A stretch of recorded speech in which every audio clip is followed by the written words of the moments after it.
It's the Logan Power Show. Inspirational and motivational. It's the Logan Power Show. Informational to help you grow.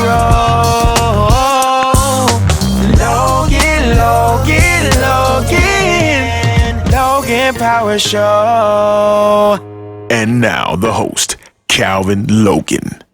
Hey everybody, welcome to the Logan Power Show. It's me, your host, Calvin Logan, and it's a pleasure, it's an honor for you listening to me right now here at the Logan Power Show. Hey, we want to also to tell you every day, check us out at www.theloganpowershow.us. Subscribe to our YouTube channel. Follow us on Facebook. Follow us on Instagram. Hey, follow us on Twitter. If you want to donate today, go to www.theloganpowershow.us. Well, I got with me a first-time guest of the Logan Power Show. He's excited. I'm excited with him.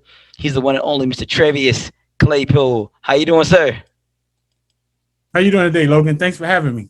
Glad to be a part with us. All right, sir. So tell us a little bit about yourself, sir, and tell us about your story. I know you got making the headline news. You got connected there, making a big impact there. So tell us a little bit about yourself. First of all, my name is Traveas Claypool. I was born in a little city right outside of Chicago, Illinois, called Kankakee. I was born in there in 1976 to a mother of five boys. She was a single parent, raising five young men on her own. And in those times when we grew up, it was a lot of struggles. And when I mean struggle, we had a struggle to just maintain a day-to-day living.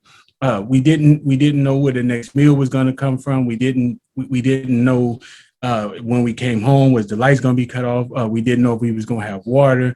And so life was a struggle for us in that area. But one thing that I want to make very, very clear is today is that I'm not badgering my mother for the way that we grew up. But I'm simply just want to make people aware of how we grew up and how we grew up into a single family home. And so I don't want anyone to take this in a defensive way that I'm ridiculing my mother for the way that I grew up. But I praise my mother for keeping us, because she could have gave us away. But Calvin, she stayed in there with us. And so for that, I'm more grateful to her. And so it's me not bashing her, but it's me just letting people know and helping single mothers who are struggling and to say, oh, it's okay to struggle. I understand the struggle. Stay in the fight, because what causes us to win is when we stay in the battle. And so I'm humbly grateful that, my mom stayed in there. She didn't give up. And I don't know if you know how hard it is to raise five boys. That's a lot to try to raise five men on your own. And she had help. My auntie was one of the pillars that helped out, was one who stepped in and helped with the day-to-day activities and made sure that we had enough to just stay afloat. But life was not easy for us growing up. So as we begin to grow up and we begin to understand life and just be able to experience life. So I would see, my peers, as we grew up, I would see my peers, they would have things that we didn't have, they was able to wear the finer clothes, they was able to go out and do things and to have whatever they wanted, they was able to have that. With us, we wasn't able to have that. And as I got older, I wanted those things. I wanted those things that everybody else had. I wanted the fame. I wanted to be able to wear nice clothes. I wanted to be accepted, because back in those days, growing up in the 90s, that was the era that you either was accepted or you wasn't accepted, and you was accepted based upon what you had. I like to look at those 90 days and I compare it to the movie Paid in Full.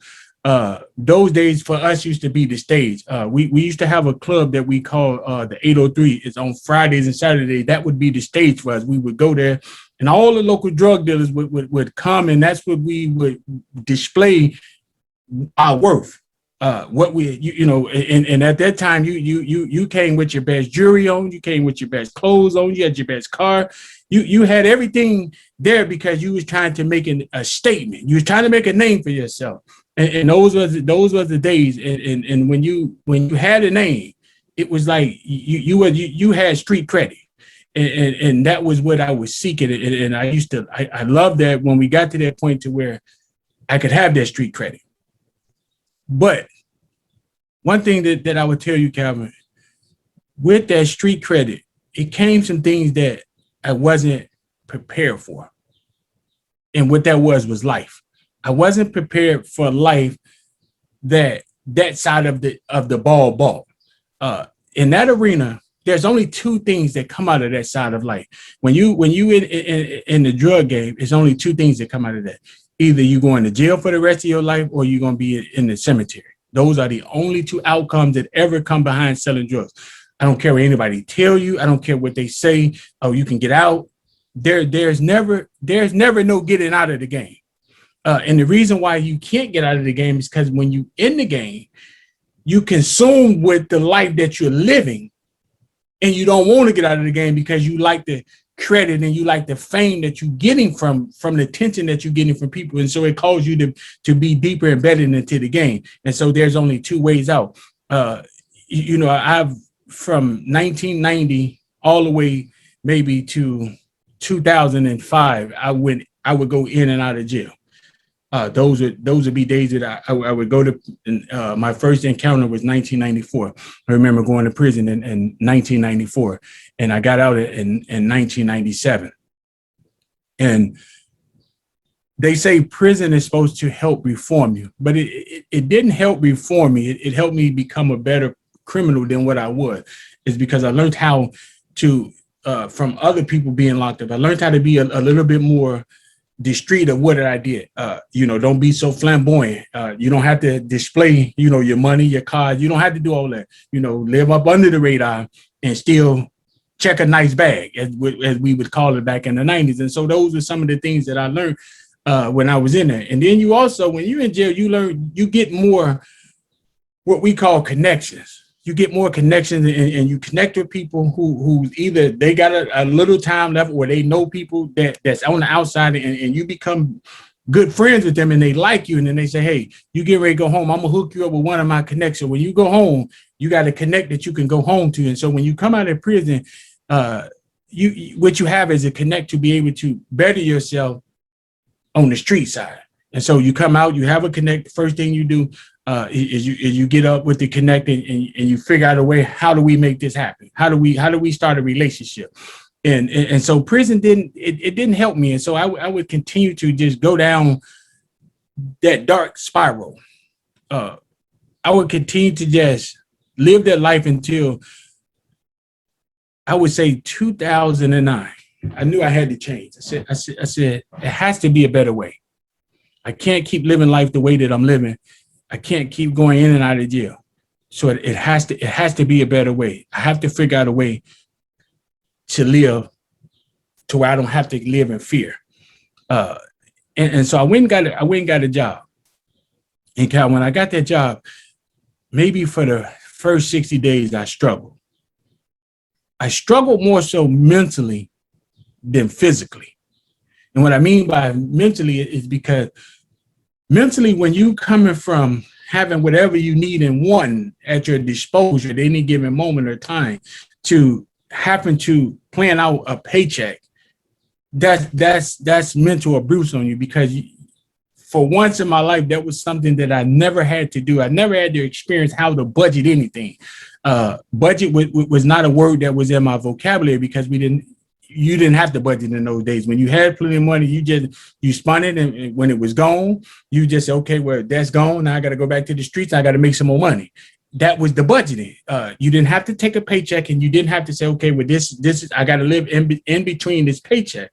And so that was one of the struggles for me, is learning how to live inside my means of what I had.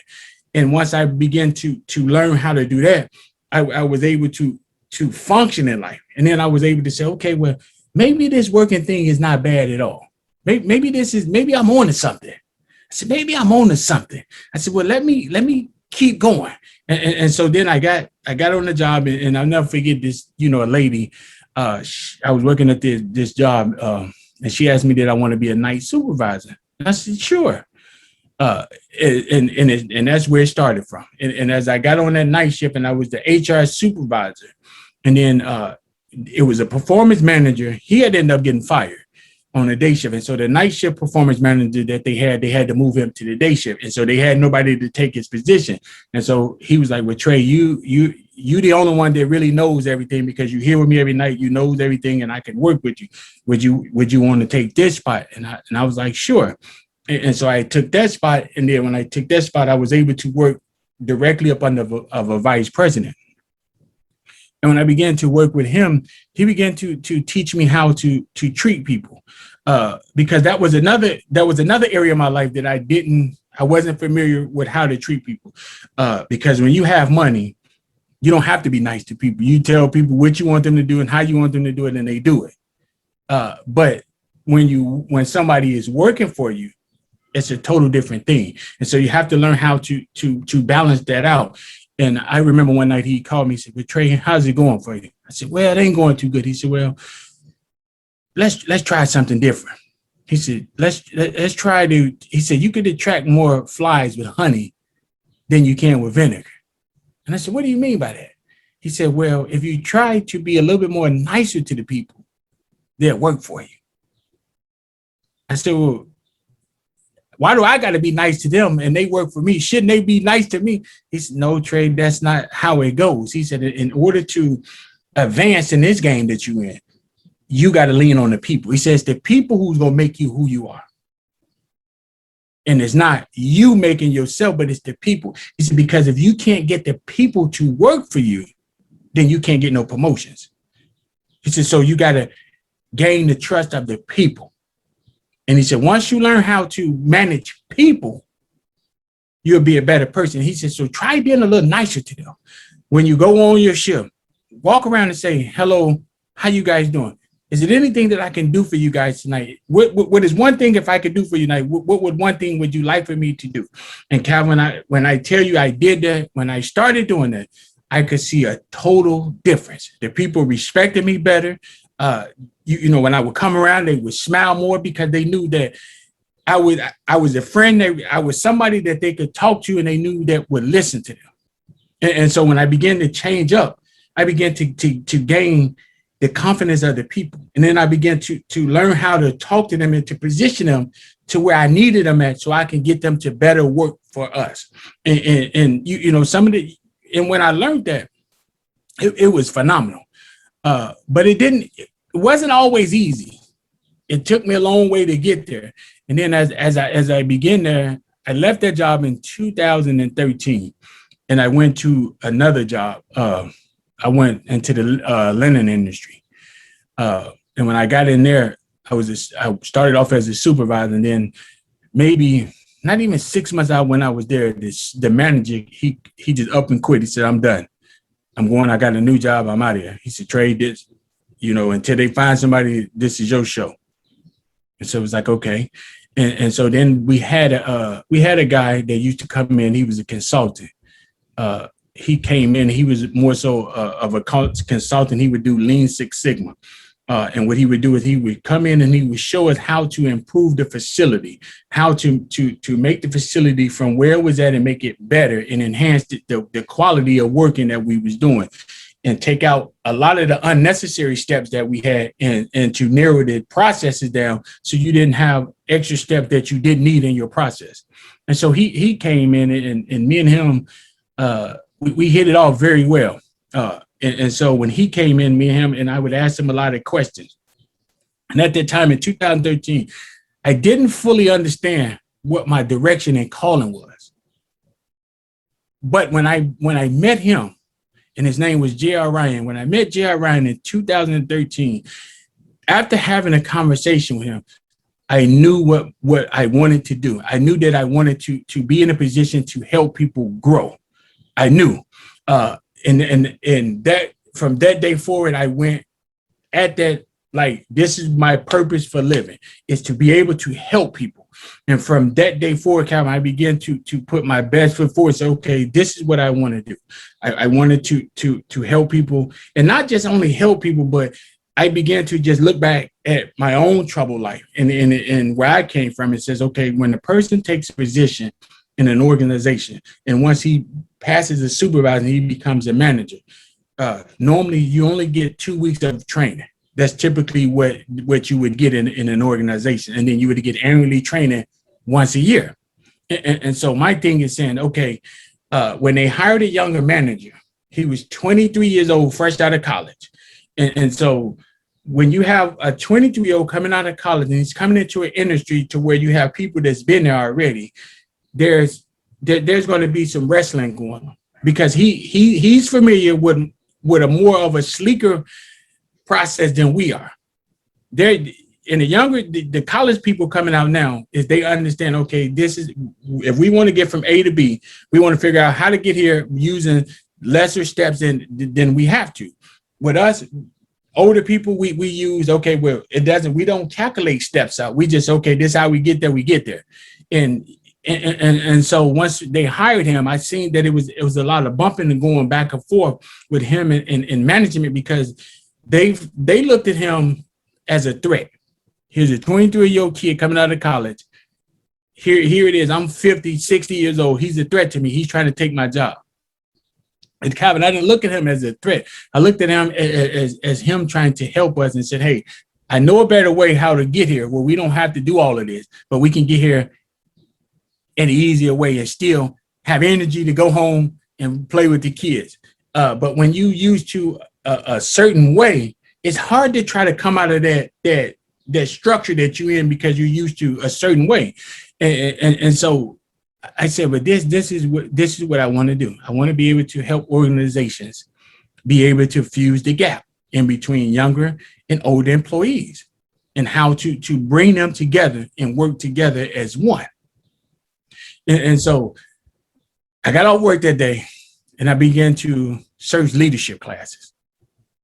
So I got on the internet, searched leadership, and one of the things that came up was the John Maxwell team. So you fill out the thing down there where they have a representation that he'll call you. So the next day I was at work, he called me and he told me, about the John Maxwell team and, what it was about. And, I told him, I said, I want in. I said, I want this. And so he said, well, we're running a promotion. He said, we got a special going on today. He said, if you get in today, he said that, this enrollment will cost you $5,000, but we'll give you a scholarship for the rest of it, to where they'll pay for your hotel and everything else when you come to IMC. So I said, okay. So I said, well, how much would it be to pay me some money? They said, well, you need $1,000 down, and then your payments would be $200 a month. He said, but you won't be able to go to IMC until everything is fully paid for. I said, okay, no problem. So I went to the job, and I wanted to, I put into the HR because I wanted to take out a loan out of my 401k because I was serious about Calvin, about this growth. I was serious about wanting to grow. And so I knew that if I didn't invest in myself, nobody would invest in me. And so I was willing to give up, my life savings that for something that I wanted so bad. And so when I went to them and I told the HR, I said, well, I want to take out, I need a loan for, $5,000. She said, well, you need to figure out you got to write down, what do you need? If I said, well, I'm trying to go to the leadership school and this is what it's going to cost. So she said, well, you need to get all your paperwork from them, what everything's going to be, where the checks need to go. And we'll see if we can get it approved. So I got everything from the representative, everything that I needed to be able to enroll in that class, Calvin. He gave it to me. So I took it back, gave it to the HR lady. So she calls me up. She said, Trey, got two things. Problem number one, I'm not going to let you go on your 401k and take out this money. She said, but I got something better for you. She said, what we're going to do is we're going to pay for this for you. We'll pay for this. We'll give the $1,000 and then we'll go halfway, but you just pay us back $2,000 and we'll just take $100 out your check until it's paid off, but we'll pay the rest of it. So I said, okay. So I started into the job Maxwell Leadership. And one of the things that when you first get into the organization, you have to go through orientation. So I went through orientation, and what was then called, they used to call it 10 and 10, but they no longer call it that anymore. The 10 and 10, what it was 10 videos, 10 minutes. And so they called it 10 and 10. And so I got to the second video. And the second video, Calvin, was a game changer for me. And I would never forget that this was in 2017. I'll never forget this. His name was Paul Martinelli. He was the president then of the John Maxwell team. And he was doing the second video. And he says that unless you jump, you'll never go nowhere. He said, so what I want you to do from this moment forward, he said, jump, build your wings as you go down. He said, because long as you stay where you at, you'll never make that next step. He said, so I just need you to jump. He said, once you jump, everything can start moving in play for you. He said, but until you make this first step, nothing's never going to come. And so I said, okay. And so from that day forward, my motto was jump, build your wings as you go down. And I began to use that as a philosophy. And one of the things that I was stuck, Calvin. I was stuck in my thinking. And for many years, when I grew up believing that I was only playing the hand that I was dealt. I believed that all of my life, up until 2017, I believed that I was only playing the hand that I was dealt. Nothing good was never going to come to me, Calvin, because I believed this. I believed that if God wanted me to be better, he would have made me better. He wouldn't have made me the way that I was. And that was my thinking. And that was the way that I viewed things all of my life. Up until 2017, when I entered into a program. I never forget this, Calvin. I entered into a program. Paul Martinelli was hosting this program. And the program was Think and Grow Rich. No, not Think and Grow Rich. As a Man Thinketh by James Allen. And he was doing a free seminar. And he says, anybody can register. So I registered for that. And he gave us a copy of the book. And I printed the book off, went and got the book done. And Calvin, when I tell you I opened it up, the first thing when I opened it up on the first page, James said, them themselves are makers of themselves. At that moment, that was the light that came on for me. And I said, wait a minute. Let me read this one more time because I got to make sure that I read what I just read. Them themselves are makers of themselves. And so after that point, I no longer believed that I was playing the hand that I was dealt. Because you know why, Calvin? I believe from that moment forward, I was my own maker. I could create anything that I wanted. I just had to believe that I can do it. Didn't have to have a plan at that moment, just had to believe that I can do it. And so because I believed that, I was able to do a shift. I was able to shift from not knowing how I was going to do it to say, okay, I'm going to make it. I'm going to do it. And so as we got into this study, and Paul began to teach and said that you're a creator. And if you don't like what your life is, you can simply do it over again. You can go back to the drawing board and say, okay, what is it that Traveas wants for his life?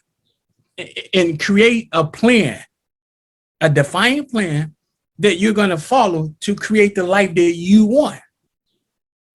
And this works. You got the Rockefellers, you got Henry Ford. All of these guys use these formulas and it worked. So these formulas work. But the thing is, in order for the formula to work, Calvin, is we got to believe that it can work. And that's the bridge in between is not knowing how to believe. And even for that, as we got into the study, we began to understand about the mind. You know, when we talk about the mind, understand that we only got one mind, but we got two functionalities of the mind. You got what they call the conscious part of your mind. The conscious part of your mind is where you're able to reason at. You're able to think. You're able to come up with any logic that you want to come up with. You're able to say yes, no to anything in that conscious part of their mind. Now, when you come down to that subconscious part of their mind, subconscious part is the part of the mind that you cannot say yes or no to. You can only accept what you allow to come down from your conscious. So whatever you believe, you accept it into your subconscious. And then your subconscious, that part of you, is where your emotions lie at. And see, anytime that you get emotionally involved with something, you bring it to fluency. You bring that into your realm and you bring it into your life. Because why? You got attached to that. When you get attached to that, you bring it to birth. And so that's why we teach people is to reject the thought at the top part. So when somebody tells you you're never going to be nothing, say, nope, I don't have to agree with that. I can be whatever I want to be. So I don't have to accept that. And the reason why we become who we are is because we allow people to speak those negative things into our life. And once they speak it into our life, we give it an agreement to that. We make an agreement to it and say, yep, I'm not going to be nothing because this person said it. I'm not going to be nothing. I don't have to agree with that. And that's one of the things that I learned is being in leadership, is that I don't have to agree with a lot of things that people say. It's because I'm a maker of myself. I can create what I want to create. All I got to do is understand that this is my direction. Your life is just like a GPS. If I want something, I have to have it mapped out. And so when you do a Defiant plan, your Defiant plan is just like a GPS. So if I say I want to go to Atlanta and I just put into my GPS Atlanta, Georgia, but not say I want to go to downtown Atlanta, it's going to give me any part of Atlanta, but it's not. It may not be the right part of Atlanta because I didn't put specific directions in there. I just said Atlanta, and so that's what we do with our life. We don't make our life defiant. We don't define it out, saying, okay, this is what we're going to do and have a plan for how do we reach there. See, when you have a defiant plan, just like Barnes had a defiant plan. When you read the book, Think and Grow Rich by Napoleon Hill, Barnes had a defiant plan. And regardless of what it looked like, he stayed to that plan until it came to full interest in his life. See, a lot of times that we give up 3 feet short of glory. We give up. And we give up because we get tired and we can't see the end of it. But that's when your breakthrough is getting ready to come in. Right there. See, glory sneaks in and it looks like defeat, but it sneaks in through the back door. And see, success will come in, but success, it doesn't have a way of coming in. Success doesn't always come through the front door. Success comes in through a way that you don't expect it to come through. It may come through a lower place. You may have to work your way from this part to this part, and then you get to where you're trying to be. And the reason why it has to be like that is because if we was allowed to start off at the top, would we stay there? We wouldn't. It's because, and the reason being that we wouldn't stay there is because of the fact of it is that we haven't went through anything to understand these are the processes that you do to stay where you, once you get to the top, this is how you stay there. So we just go from being on the low toe to the top toe. We won't know how to value anything because we never had to work for anything. And so when you have to struggle for something, it teaches you how to maintain. When you have to scale back because you can't have all the things that you want, and you have to only get what is necessary for that moment, it teaches you once you get to the top that I don't need all of this stuff to survive because I didn't use all this to get here. I use a strategy plan to get on the top. And if you continue to stay with that, you'll continue to go farther. But see, a lot of us is that once we get to the top, everything that we learn, we begin to put it on. It takes a back seat to what we learn. And that's one of the things for me is that I want to always teach people, no matter where you come from, no matter how life throws you curveballs, stay a course. Stay a course. Even the days that you can't see your way through, Stay a course. Because when you stay a course, you'll come out on top. You got to go through something to be able to get somewhere. Amen. Amen. And that's what I tell a lot of young people. I in my wildest dreams that I think that I will be sitting here today, starting my own company. No, all this came about because I wanted something different. Absolutely. I think your consulting company, again, Traveas Consulting, how can people get in contact with you to obtain your services? But they could always email me at Traveas at TraveasConsulting.com. Okay. Amen. And for those that listen to us right now, I want you to take, for instance, the man of God was given a lot of nuggets that, where he started from selling drugs to a life of, a reckless life, to saying, hey, God, I want to change my life. And he changed his life to become better, to become the man he is today. The Bible says not how you start is how you finish. The last will be first and the first will be last. So you saw this man of God go from the last and up to the front of the line. So everyone who's watching right now, we should take the time serious to stay focused, learn to leap of faith, take that leap, and then God will carry you to higher levels. So I want you all to continue, keep watching, keep the faith. And again, watch this man of God here, because we're going to bring him back again. Hey, this is all the time I got. My name is Calvin of the Logan Power Show nationwide, worldwide. We love you. We appreciate you. We'll see you soon.